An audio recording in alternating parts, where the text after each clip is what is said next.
Last year was an incredible year for board games, and I'm finally ready to let you in on the best ones. There's one game in here which replaces every other game in its genre, it's that good. So let's get to the list, and if you'd like to buy any of them, please use the links below to support the channel. Eternal Decks is a troubled genius. It's that friend I want to warn you about before you meet them. They're a bit out there, bit pretentious, but honestly, they're a lot of fun if you give them a chance. It starts with a cloth. They can't just wear cardboard like every other game. And they're covered in tattoos, none of which really make any sense. There's a witch and a Medusa and a mermaid. Is it a religious thing? You just have to sort of go with it. But what's even weirder is that beneath all that pageantry, it's actually really simple. You take it in turns to play cards into a row, simple color and number cards. Here you play them in ascending order. It's a cooperative puzzle. You're trying to fill one of these rows to unlock Eternals, but you can't talk about what cards you've got in your hand. You have to collectively intuit what the right move is. Like you're all stuck on a bus with an aggressive drunk person. How do you work together to escape the situation if you can't just say, guys, I think we should pretend to get off at the next stop, right in front of him? It has the same feel as cooperative trick-taking games like The Crew. You must solve this puzzle together with everyone playing their part. If one person is logged out of the telepathic hive mind, the whole thing collapses. But when it works, you feel like you might be the best friends who have ever lived. And Eternal Decks is an even richer puzzle. Part of that is making sure you don't run out of cards or you'll lose the game. You get more by unlocking an Eternal, but the Eternals come with curses. Now you've unlocked the skeleton, no one can play a 2 or an 8 anymore. So now you need the right cards to lift that curse. With this curse and this curse, there's a lot to discuss. This isn't a silent game. You can't say what cards you've got, but you can decide which Eternal to unlock first, to get the colors you need, which curse to lift first. The game breeds cooperation. So at its heart, it's a brilliant game, but it's so annoying. I hate setting this game up. There are so many different types of cards and they've given you no way to organize it, so it's impossible to find what you need. And it's so obtuse, the confusing names, the constant checking of the rulebook. There's no writing on any of the cards. And every scenario comes with its own special setup that makes you rethink your life choices that have led you to this moment. I wish it had been put in the hands of an editor who could pare down the noise. I don't want eternal decks, I want casual decks, I want spontaneous decks. If you're ready for the commitment, then I'll give you their number. You could be perfect for each other. But if you can't handle the neediness, then make like this Eternal and Ghost. If you want a game with endless replayability and more characters than you could shake a stick at, it's time to try Raid Shadow Legends, because you can play with Alice from Alice in Wonderland. But this is a dark fantasy take on it, so Alice has gone full goth mode. I mean, look, she's got a rabbit as a backpack. I think she's had one potion too many. Or the Cheshire Cat, twisted by dark forces. Perhaps he's only been fed vegan cat food. He's become a demonized version of himself. And you can get one of them for free in the first 48 hours if you start playing today. Plus, you will instantly unlock a huge starter pack that includes the High Elf legendary Elenaril. And once you reach level 15, you'll get the epic champion Tagoar, who is all about healing and reviving. Wait, I think I met this guy at a convention once. I will never forget that smell. And to complete the Alice in Wonderland set, they've got the Knave of Hearts and Mad Hatter to collect as well. So all that's left is to choose your free legendary champion. Use the code GETALICE for Alice or Kitty Cut for the Cheshire Cat. Or you can get Razelvarg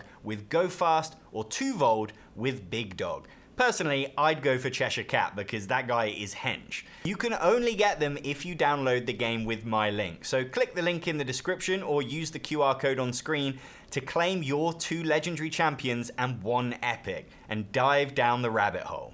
Thanks to Raid Shadow Legends for sponsoring this part of the video. Fliptoons manages to set itself apart from the rest of its genre by simply offering a card game in 2025 that's not another twist on trick-taking. It's like someone made a Faustian pact to make small games popular again, but the catch is they all have to be the exact same game. Sorry, this is Fliptoons' special day, and I promised I wouldn't ruin it by getting angry. Fliptoons is a lesson in accepting your fate. Every round you flip cards from your deck into a 6-card grid. You might assume that you pick where those cards go or make some choices when they come out. No, your only choice is to accept your fate. Those cards will score based on what came out and where, like the goat, which scores 4 but only if it's in the upper row. And you only have the shuffle gods to thank, or curse. But this is a game, we need some agency, so you use those points to buy new cards to improve your deck. This is how you change your fate. You buy the Peacock, which will get you 5 points next time, if it comes out. The shuffle gods don't do favours. It turns you back into a 12-year-old. You've invited the best kids from school to your birthday party, and you're waiting to see who actually shows up. Oh, Snail and Caterpillar. Good to see you, thanks for coming. Instead of buying cards, you can pay to trash cards, like Snail, from your deck, so they won't keep showing up and killing the vibe, and make it more likely that Peacock does make an appearance. When you're buying the cards, you have a dream of how it'll all play out. The cow will copy the elephant and get me 14 points. You know it's possible, and like trying to roll a winning 6, there's something so fun about seeing if it happens this time. And something so funny about what happens instead. The cow ends up before the elephant flips it so it scores nothing, and the alligator eats the cow. It's not just that you didn't roll the 6, but the dice fell off the table and smashed a vase. There's always something entertaining happening in this game, and there's enough characters so that every time you go on a different journey. You're all racing to hit 30 points in one round, but that doesn't win you the game. It makes the next round the last one. Who can get the most points then? Because you might luck out getting 30 points one time, and your Mercurial deck can only muster 17 next round. It's a genius rule that rewards consistency, and makes for an exciting end to the game where anyone could win. And when the game is over, all you have to do is accept your fate. Cardia is not an exercise class for Spanish women, it's actually the terrible name for a brilliant card game, Duel for Cardia. Set in a pointless magical city of the same name, you are competing to win 5 powerful signet rings, or as we might call them in our universe, points. This is one of the purest, simplest 2-player games ever invented. You both play with a deck of the same 16 cards. You shuffle and draw 5 into your hand, and every round is the same. You both pick a card to go head to head against each other, revealing them at the same time, which looks like a blind date between 2 Eurovision acts. The highest card wins the round and takes a signet ring. Get 5 of those and you'll win the game, but the lowest card gets to use its power, and they mess with things. Like the hired blade, which discards both cards, so if you think they're going to play a good one, you can kill it. It's such a positive vibe because you don't mind which you get. Sometimes you'll get the point, be the straight A student, but when you don't, you get to be the rebellious cool kid, experimenting with special powers. Deep down you are a loser, but you sure don't feel like one. Because the powers make you feel like you're crafting something bigger. A simple win by having the highest number is basic, it's nepotism. But planning a sequence of turns that results in a win, that's real, that's hard graft. It's stupid, but I've definitely lost games that way by focusing too much on trying to pull off a cool move and losing sight of those unsexy signets. The genius touch is that each card stays down, forming a line of past duels. It means you can use powers to go back and alter the past, modify a card to swing the signet to your side. There's so many ways that these cards can combine to make magic. Like if you use the Magistrar, you can activate the ability of one of your played cards. So if you have the Djinn already out, you can win the game immediately. And you'll learn to watch out for that. There's only 16 cards, so it soon becomes a mind game of when will they try that move. Another strategy is to shrink their hand by forcing them to discard cards. It weakens them, giving them less options, and if their deck runs out, that's another way to win the game. And the box gives you more variety. There's another entirely different deck of 16 cards to play with instead. New powers, new twists, but the same cool game. There's a lot going on for something so small. I could honestly imagine going away for a weekend with a friend and only playing this game. I wouldn't because I've got so many other games, but if all of them fell into the sea and all the game shops were shut, we'd have loads of fun playing Duel for Cardia and still be finding new moves and fresh joy in these 16 cards. I've always wanted a dudes on a map game that plays in less than an hour so that I can feel like I'm playing Risk without having to put myself through the agony of playing Risk. And Rumble Nation is just that. You can get your dudes on the map, let them have a quick war, and get them home in time for brunch. If anything, Rumble Nation is a dudes onto a map game. The map of Japan starts off completely empty, and you spend the game placing the dudes onto it. Once the last one is down, it's over. You work out who's won each region, and the most points wins. The game is in trying to get enough of your dudes in the right places to win the important battles. Every region has a castle. If you have the most dudes in the number 6 castle, you win 6 points, so you want the 12 for 12 points. But getting your dudes there requires some luck, because every turn you roll 3 dice. These decide where you can go by adding 2 of them together. A 3 and a 5 lets you place on the number 8 castle, or you could pair that 5 with the 4 instead to go on number 9. And the leftover dice dictates how many dudes you can place there. I like that the game gives you your luck and you decide what to do with it, because you still get that thrill of hoping you'll roll double 6s, but when you don't, you still feel a bit in charge of your destiny. Okay, so you didn't win the lottery, but you can decide between baked beans or pesto pasta for dinner. Plus, you can have one reroll, one chance to change that fortune. You might roll a 12, or you could end up trading those baked beans for a tin of mushroom soup.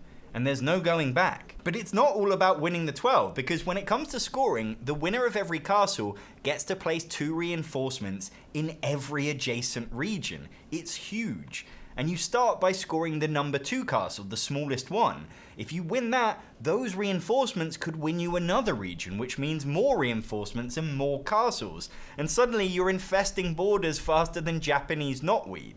So you have to decide how strategically important every region is, and how many dudes to waste fighting to control them. And maybe you can clean up more points by spreading thin, because second place in a region gets you half the points. It's a masterpiece of simplicity. Every little detail brings so much to the game. Like the tactics cards that give you one special action per game, like swapping their meeple with your meeple, but it has such an impact. So if you want a war and you're short on time or patience, then Rumble Nation is the answer. But if you're looking for something epic, then wait until later in this video, because I've got just the game. Toy Battle is one of the best 2-player games of the last few years. And I've already raved about the game in my couples video last year, so let me rave about something else.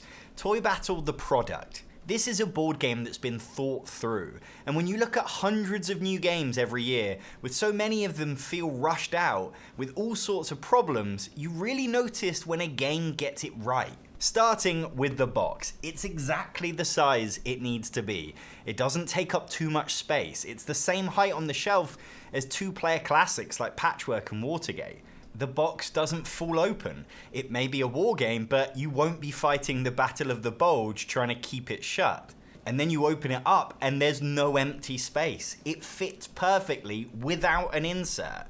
And you find it's completely plastic free. There's not so much as a baggie inside. It's wood and cardboard, just like Klaus Teuber intended. Honestly, it cleanses my soul to have a game that doesn't have plastic in it. If only it could cleanse my vital organs of microplastics at the same time.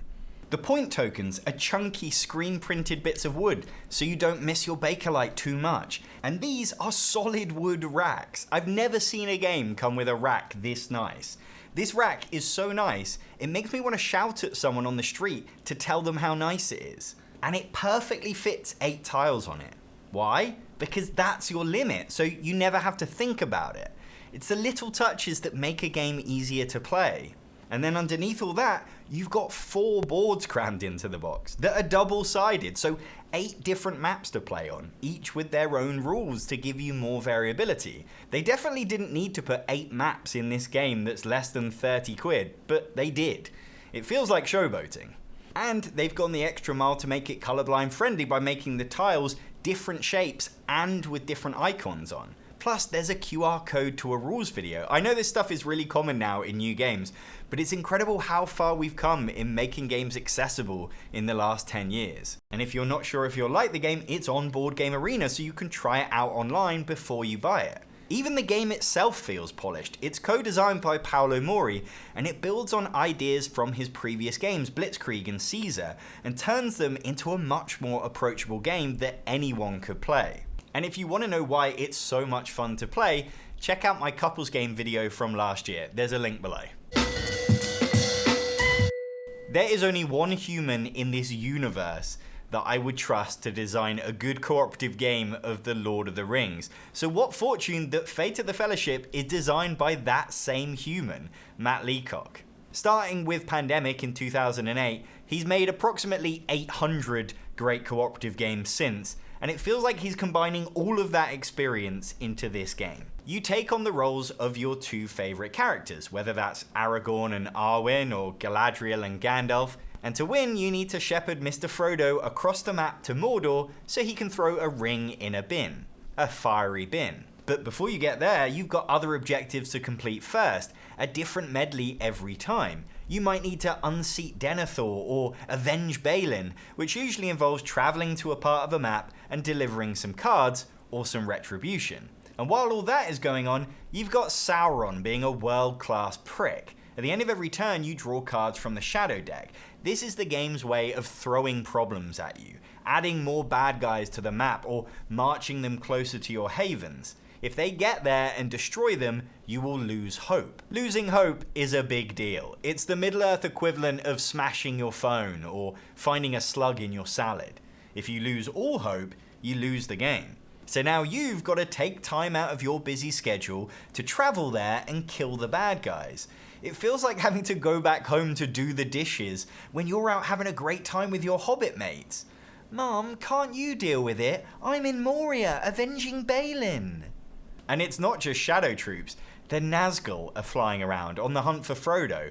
Honestly, Frodo is a liability. He's the little scared kid that needs you to hold his hand the whole time. Because if he moves when Nazgul are overhead, you risk losing hope. Every time he moves. Sometimes I think we'd be better off without him. And if that's not enough, the Eye of Sauron keeps turning up in Frodo's region, and the only way to move it is to distract it by starting a fight somewhere else. There's so many things going on that it needs a real team approach to remember all the objectives and all the threats and work out how you're going to overcome it. What makes a Matt Leacock co-op special is that you're blessed with options. You play with two characters each, all with their own special abilities. You can pull other characters along with you when you move to get everyone around faster. You have cards to muster troops, re-roll dice, and kill units. You're basically a Middle-earth project manager. If you send Eowyn to the Shire just because she's nearest, you're wasting her talent when she could be recruiting troops in Rohan and killing Nazgul. It's a puzzle you get lost in. It's more involved than Pandemic, and it takes longer to play and to set up. But in return, you get a more epic adventure with theme dripping from every surface. And if you're lucky, it ends with a big finish. The whole gang rock up to Mordor and try to sneak in like a group of lads getting into a nightclub on a stag do. And if you've collected enough cards, Frodo decides to finally be useful and drop the ring in Mount Doom. And then you have one final roll. You roll a dice for every hope you've lost. That's when those dishes you didn't wash come back to haunt you. Every tree you roll will lose you hope. If you manage to survive that without losing all hope, you win the game. It's always a nail-biter and a great end to a great game. Then, like in the films, you have to spend 2 hours saying goodbye to each other.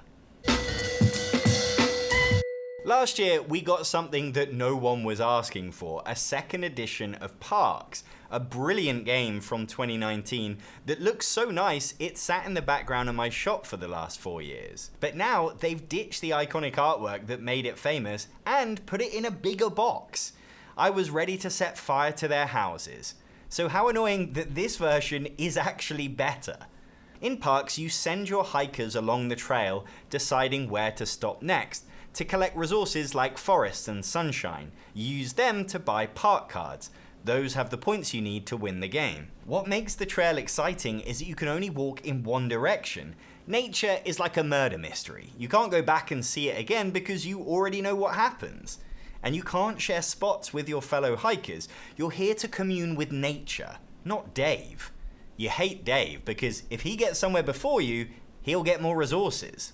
So the game turns you into a Type A control freak. We have to maximize the potential of this hike. Do you run ahead and get in before Dave, jumping over spots you can never go back to? Or take it slowly and watch as Dave tramples all over the path in front of you? He's got no respect. but he's also got no signal if you push him in a ravine. What's nice is there's no obvious path to follow. You could focus on getting points from taking photographs, getting the shutter bug, which lets you snap twice as often. That can turn into a real fight because the player with the most photos wins even more points at the end of the game. Or you can build up your strength, spending time buying gear and canteens to make you better equipped. This is part of the game that's really improved. Finding the right combination of gear that bounce off each other feels so satisfying, defying physics as you turn water into sunshine. Now the canteens let you do two things, so you can pull off epic turns where you do this, and buy that, which then gets me that, which then unlocks a smug grin on your face. And that's better than anything nature can deliver. They've only made little adjustments to the game, so it has the same heart, but it works much better. The personal goals are more rewarding, there's less fuss to setting up each season, the player boards help you track everything better, and they've integrated some of the best ideas from the expansions, like these dynamic park cards which give you more resources when you buy them that can create more cool moments. Parks has always been a great next step game. If you're in the hobby and you can handle Ticket to Ride or Carcassonne and you want something with a bit more going on, Parks is a great shout. And this version has just cemented that. It's a concrete step. I first played Solstice online in 2024, but it didn't make any sense to me because I hadn't read the rules. A year later, I played it in real life, but I didn't understand the rule even though I had read them. So I played it online to help me make sense of it. And since then, I've played it over 500 times on Board Game Arena. I played it just before writing this bit in the script. And after I finish this sentence, I will reward myself by playing it again. I mean, for research. Solstice is a two-player only game in which you're collecting tiles to build a panorama. But since I already explained it in my travel games video last year, let me tell you 7 reasons why I find it so addictive. 1. The core goal of trying to collect tiles that connect up to form a big group is innately pleasing. As a former Londoner, I do mind the gap. I mind it very much. I don't like my panoramas or panorazan with holes in it, which is why. 2. Every decision matters. When you first play, it seems really simple. You play a tile from your hand to claim one from the market, but there's a lot of little things to consider to improve your odds. If you play that blue 5 now to get the orange 5, you won't have a 5 in your hand to claim the important purple 5 if it comes up. And what is your opponent going to take? Because 3, it's like sharing a box of chocolates with a sibling. Everything they take will hurt you. So when a tile gets revealed that you desperately need, you hold your breath, praying they can't claim it. In 30 seconds, it will be yours. Maybe they won't even notice it. But no, damn it, this game is 4, lucky. Drawing the right tiles at the right time is a huge help, and it can be hard to beat. There's a good amount of luck in this game, and I found there to be way more luck in the games where I lose. But the luck creates amazing moments, getting the exact tile you need to finish a 2x2 to get you a spirit, then you choose to draw 2 new spirits and pull the butterfly, which doubles the points for your fires and wins you the game. All because you had faith. 5. The Firefly expansion adds an instant win condition that makes the game even more tense, because you could be killing it on points, but if they claim 4 Fireflies, it's all over. Sometimes I will give up on points completely just to go straight for the Firefly win. 6. It's nail biting. To score the points for your fires at the top, they have to be connected to the bottom of the mountain, and you will spend all game trying to join that up. So often it comes down to the final turn whether you make the connection and win, or fail and lose. And 7, all those decisions and luck and drama are over so quickly, which makes you want to play it again. It takes 6 minutes on Board Game Arena, 20 in real life. And by the way, I love the game in real life as well, but even I can't find someone to play a game with me 500 times, especially when I'm sat on the toilet. It's not often that a new game comes along that blows everything in its genre out of the water, but Hot Streak has won the race to become the best betting board game in the world. I've played them all: Winner's Circle, Ready Set Bet, Horse Fever, Unicorn Fever, Divinity Derby, Downforce, Longshot the Dice Game, Win, and Camel Up, the former champion. But Hot Streak leaves them in the dust. And it's not a photo finish. It wins through pure entertainment. It's so much fun watching the race unfold because it's fast. You place your bets, then play out the entire race. There's no stopping to take turns. You're flipping cards off the deck that move the races in real time. And it is gloriously messy. The hot dog will fall over and crawl to the finish line. The queen will start running the other way. The fish will switch lanes and crash into the hot dog, knocking them out of the race. Every time you're guaranteed chaos, and you'll be shouting at that hot dog to get back up and cross the finish line. It gives you the surprises and the upsets that you need from a betting game. It's what Camelot promises but doesn't always deliver, and it does it with a smoother game. There's less fuss and more joy. In the time Camelot takes to play, you get 3 races in Hot Streak. Each race you submit 1 card to the racing deck. That's your chance to throw things in your favor. Either you boost one guy or sabotage another. You take it in turns to take betting slips. The first player to bet on each mascot gets a way bigger payout, which encourages you to bet on an underdog instead and pray for an upset. And you can make any bet risky by flipping it over. You'll get more if they come first, but less for second or third. That's the game preying on your desperation when you lost the last race. There's also a side bet available. You can bet on a specific outcome, like will someone run off the track, yes or no. It adds to the excitement that comes from those shenanigans because you're begging for it to happen. In the third and final race, you pick one of your bets to double, so there's still a chance to claw your way back if you're in last place. Hot Streak is exactly what it wants to be, silly, funny gambling. But you have to leave your modern game expectations at the door. You won't feel in control, and there's a lot of luck. But that's what gambling is, and without it, you wouldn't get these epic reversals of fortune. I thought I wanted a betting game that gives you control, but Hot Streak has taught me to embrace the chaos. And it only works if people embrace it. I've had 9 people shouting at these mascots, being told off by the Eurogamers next door for being so loud. But if your group is too cool for school, then you won't find the magic. It's like the Tooth Fairy. If you don't buy into it, don't expect anything under your pillow. 2025 was a big year for me. We moved house and studio to a new city where we didn't know anyone and had to start from scratch with gaming friends and game groups. So I want to thank the people of Norwich for welcoming me and playing games with me. And to give back, I'm hosting a social games lounge at the Norwich Games Festival on Thursday, May the 11th at the Forum. I hope some of you can come along. And if you're wondering why this video was so late, well, we just moved house and studio again, twice in 1 year. But now we're settled, it's back to the usual actual log content, and we've got loads of great videos planned for this year, so please subscribe, please become a patron to come along for the ride, because we've just released an exclusive video for patrons about the 10 games from last year that almost made it into this top 10. But for now, here's my favorite game of 2025. One of the purest joys of board gaming is sitting down with some good friends, setting up your pieces on a big map, and settling in for a few hours of all-out war. That's why Cyclades Legendary Edition is my favorite game of the year. It can deliver that experience in an evening, so you don't have to set aside a Sunday to put your friend in a bad mood. Set in ancient Greece, you play as rival factions, sending your people out to dominate these Greek islands, like your British and German tourists competing over who can ruin a culture first. To win the game, you need to control 3 metropolises, so you either slowly build towards them, or you wait for someone else to build them and send an army to make them yours. But while it looks like you'll be rampaging across the map, rolling dice and digging graves, it's a lot more considered than that. You're not actually allowed to go to war unless a god says so. Some excuses have been around forever. Every round you're making an offering to the gods. If you want to march your troops in next door to steal their university, because you need it to build a metropolis, you have to pay Ares, the god of war. So you offer 5 gold, but the blue faction also has plans to expand. They offer 7 gold and you get bumped off. Now you have to bid on another god. So you choose Poseidon, god of the sea. You've come up with some spurious excuse to invade Greensland, and you need Poseidon to move your boats, because once you control the sea in between, you can use Ares to hop your hoplites over it and start a battle. Getting around is a multi-stage process, which means you're planning your strategy many rounds in advance.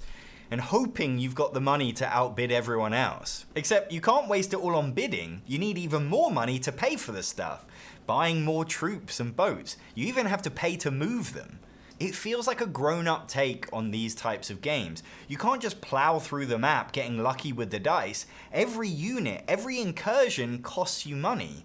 If you spend your last gold on an extra battle for funsies, you'll be outpriced on the gods next round and get to do nothing. And yet, it's not without chaos. You can spend any leftover cash you have on these creatures, like the Kraken, which just eats boats wherever you put it, or Pegasus, which will fly your troops anywhere on the map.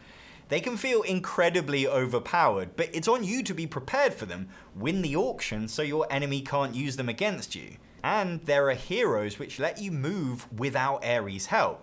And they got cool powers of their own, but it's a fight to even get one. Make sure you get one. The game forces you to expand across islands, to build more buildings and metropolises. You can't hunker down in one place, so it feels impossible to protect it all. There's always a way in for someone to exploit. Even when you're in the lead, you feel like your Greek tragedy is moments away. It's so much fun. Cyclades gives you a glorious metse of options to craft your own strategy, taking little bits of each and seeing whether they work together. And it means it always tells a different story every time you play. It is complicated. If you're new to board games, I'd start with any other game in this list. But as epic games go, it's more manageable than most. It could be a good baby's first big game, for when you're old enough. You know, when you can make it through a whole game night without wetting yourself. Those are my top 10 board games of 2025. If you want to know the 10 games that almost made this list, then come and watch my exclusive video on Patreon. And if you want to buy any of these games, there are links in the description below. If you like this video, please subscribe to see more. I'm John Perkis, thanks for watching.